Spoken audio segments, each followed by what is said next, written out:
Hello and welcome to this week's Halloween edition of the Good 5 Cent Cigar Newscast. I'm Nathan Robillard. Thank you so much for joining us. This week, we visit the Musicians Guild costume concert, take a trip around URI's Fall Fest, preview Family Weekend, and of course, Zach Petrick. We'll have all things URI athletics covered in this week's Rhody Sports Corner.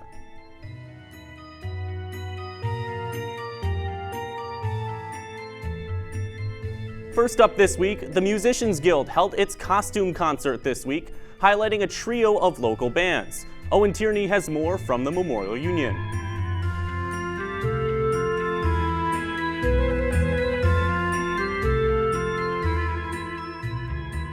I'm Owen Tierney, newscast editor for the 5 Cent Cigar. Although if you squint, you just might mistake me for Han Solo. That's because tonight, the URI Musicians Guild is currently hosting a concert at the Memorial Union. Let's take a closer look. The URI Musicians Guild, a completely student-run club dedicated to hosting concerts on campus, put on a show featuring 3 local bands, Snowfall, Plant a Bug, Grow a Flower, and I Have No Mouth. The club is no stranger to the local music circuit in Rhode Island, frequently throwing similar shows multiple times over the course of each academic semester. This time around, the concert was held in Atrium 1 of the Memorial Union Student Center.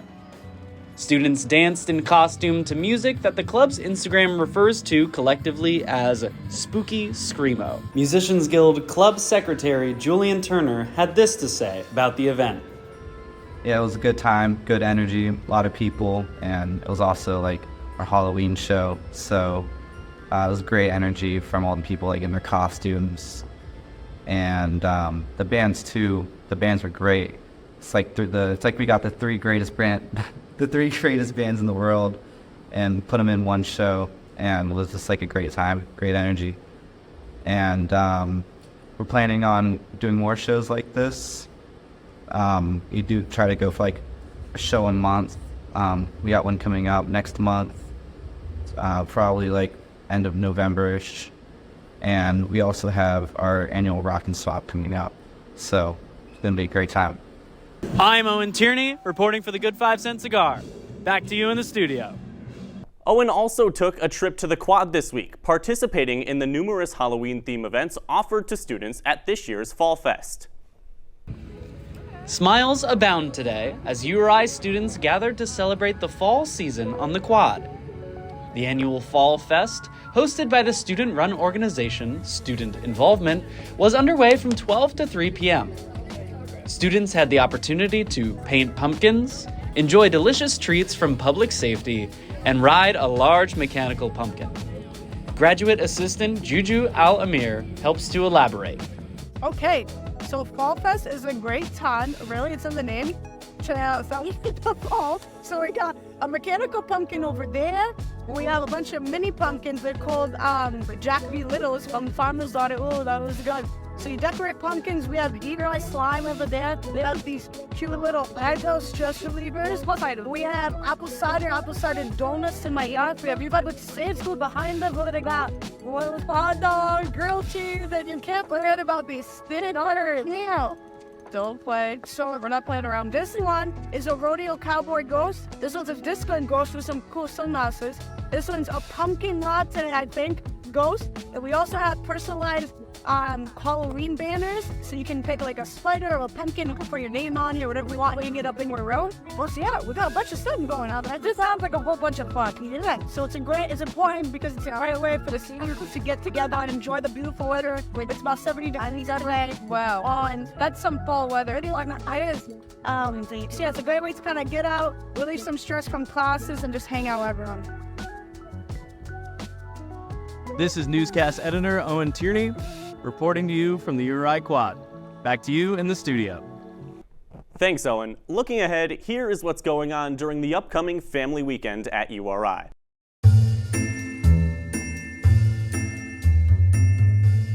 On Saturday, comedians Sal Vulcano and Joe Gatto from the popular comedy series Impractical Jokers will reunite at the Ryan Center for a Family Weekend comedy show at 8 p.m. Limited tickets are still available online. On Sunday, come join the Rhapsodies and other Rhode Island-based a cappella groups for a night of music and costumes. Tickets are $5 or free with a URI student ID. A night of festive Halloween music will begin at 6 p.m. at the Fine Arts Center. Finally, men's and women's basketball opens their 2024 season in a doubleheader on Monday. The women tip off against Stonehill at 5:30 p.m., while the men take on Fairfield at 8. On that note, I'll kick it over to Zach Petrick with this week's Rhody Sports Corner. Thanks, Nathan. Hello and welcome back to the Rhody Sports Corner. I'm Zachary Petrick. Following their win over New Hampshire, football took on Maine for homecoming weekend. Michael Petrasky has the story.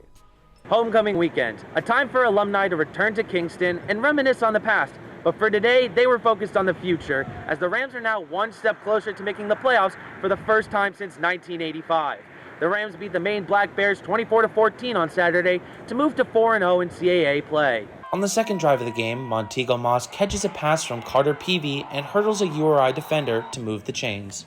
On the same drive, Peavy throws on the run to Cooper Heisey, who stays in bounds for the touchdown and the 7-0 lead with less than a minute left in the first quarter. 2 drives later, the Rams look to respond as Devin Farrell hit Marquise Buchanan in stride for 42 yards to put them inside the 10-yard line. 2 plays later, Farrell keeps it on the read option and walks in for the touchdown to tie the game at 7-7. The Rhody Ruckus was certainly living up to their name after the touchdown. Here's what head coach Jim Fleming said about the energy from the fans. I think certainly. I think, you come into that stadium. I truly believe that Meade Stadium is the best place to play in the CAA, without a doubt. On the next drive for Rhody, Devin Farrell fools the Black Bears defense again by taking it himself to give Rhody the lead with a minute left in the half. Brian Santana Fiss ended the second half scoring drought for both teams with this 4-yard rushing touchdown. URI once again responded, this time on the very next drive, as a catch and run for Tommy Smith went 46 yards, setting the Rams up inside the 5. Malik Grant then rushed into the end zone 2 plays later for the 21-14 lead. The defense also had its moments as AJ Pena got the sack on Peavy for a loss of 9 yards on 3rd down and ended Maine's drive. Maine's next possession after Ty Groff's field goal put the Rams up 24-14, Devin Hightower sacks Peavy on 4th down. Here's what defensive back Emmanuel Gomes said about the stop. Every 4th down is a big spark in the game to be able to get on 4th down stop. So yeah, you could say it's a big spark, just being able to get that stop for sure.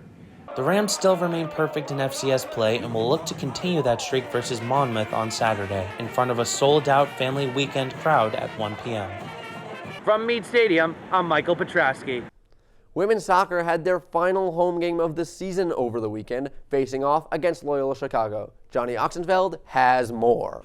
The University of Rhode Island's women's soccer team is in the hunt for the playoffs as they face 5th place Loyola Chicago in what is a must-win game for the Rams. URI come into this matchup with everything on the line. If they lose, they go home and miss the Atlantic 10 playoffs after a successful 2023 season. However, with a key victory tonight, the Rams continue their push for a top 8 seed and a playoff berth. The game had a hot start, with both teams finding success in possession and moving the ball. However, nobody was able to break the deadlock. With no clear-cut chances for both teams in the first half, it was important for the Rams to come out swinging in the last 45 minutes, and they did just that. Only 5 minutes into the second half, forward Sam Haggerty plays a great ball to Lauren MacDonald, who turns and drives the ball upfield and finishes to the bottom right corner for her 7th goal of the season. The Rams take the lead with a pivotal goal right after halftime. Starting goalie Chelsea Muhammad emphasized the importance of this goal and how it changed the tides in the match. That definitely gave us a lot of the momentum back in the game, especially as a goalkeeper. It feels good to get the pressure off of our end of the field and get a goal that makes us feel secure. And especially in a game like this where we know we have to dominate, a goal first means a lot in the terms of momentum. After taking a 1-0 lead, the Rams played resilient defense while winning their 50-50 duels to close out a tough game and keep their playoff hopes alive. Well, honestly, we had all of the girls working their butts off tonight. It was really, really helpful, from all the attacking mids to the strikers, really just putting their body on the line. We've been saying that in some of our previous performances, we weren't doing that, so that's something we've been trying to work on, and that ultimately helped us get the win in the end today. Thanks to Chelsea Muhammad, this 1-0 win was URI's 6th clean sheet of the year and a complete team performance. I mean, good defense is put up by the whole team, so especially when you have the midfielders and wingers participating in defense, it translates immediately to offense. Once we win the ball back, we know we have the players back to help us get up and put pressure on the offense. So that helps. The Rams will face Davidson in the final game of the season as they hope to punch their ticket to the 2024 Atlantic 10 playoffs. From URI Soccer Complex, I'm Johnny Oxenfeld with Rhody Sports Corner. Now let's take a look at some of our other scores around campus. Following the win over Loyola Chicago, women's soccer fell 2-0 against Davidson to conclude their season on Sunday. Men's soccer fell to St. Joe's on Saturday before traveling to Providence to take on Brown, where they lost 2-1. Golf won both of their final events of the fall, winning the Metropolitan Collegiate and the Ledgemont match play. Volleyball split their weekend series with St. Louis before falling to Fordham in New York on Tuesday. Tennis hosted the URI Fall Invite over the weekend, while a few athletes traveled to North Carolina to compete in the Atlantic 10 Individual Championships. That's all for this week's edition of the Rhody Sports Corner. To stay updated with all things URI athletics, follow us at @cigar_sports. Back to you, Nathan. Thanks, Zach. That's all we have for you this week. Thank you so much for tuning in.